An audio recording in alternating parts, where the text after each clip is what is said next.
જય શ્રી કૃષ્ણ બધાઈને, જય જલારામ। કેમ છો બધા? સવારનો ટાઈમ છે ને અમે અત્યારે છીએ મારા ફૈજીના ઘરે અમદાવાદ।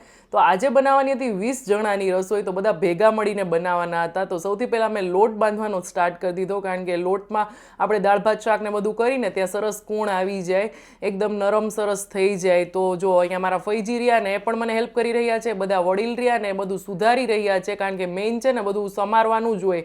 તો આજે બનવાનું હતું વટાણા બટેટાનું શાક। તો કિલો ઉપર વટાણા લઈ લીધા છે, 1 થી 1.5 કિલો બટેટા લઈ લીધા છે, અને એમાં ટમેટા એકદમ વ્યવસ્થિત પ્રમાણમાં નાખ્યા હતા, અને બધા મસાલા નાખીને પાણી એડ કરી દીધું છે। સાથે હતું ભીંડાનું શાક, તુવેરની દાળ, અને જો મારા ફૈજી મારી સાથે મસ્તી કરી રહ્યા છે।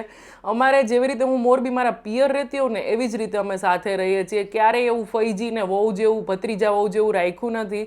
બહુ એટલે બહુ મજા કરી। સાથે હતો ગાજરનો સંભારો, કોબીનું સલાડ હતું, અને બીજું પણ ઘણું બધું હતું। તો બધા વઘાર થઈ ગયા હતા એટલે હું પ્લેટફોર્મ ક્લીન કરી રહી છું। સૌથી પહેલાં ભગવાનનો થાળ રેડી કરી દીધો, દાળ ભાત શાક અને સંભારા ને બધું। એટલે હવે રોટલી સ્ટાર્ટ કરી દીધી, તુલસી પત્ર ને પાણી ને બધું મૂકવાનું બાકી હતું હજી। અને જો બધાએ ભેગા મળીને રોટલી કરી અને અમે રાજકોટ જવા નીકળી ગયા। તો આવું રહ્યું અમારું વીકેન્ડ। આવજો।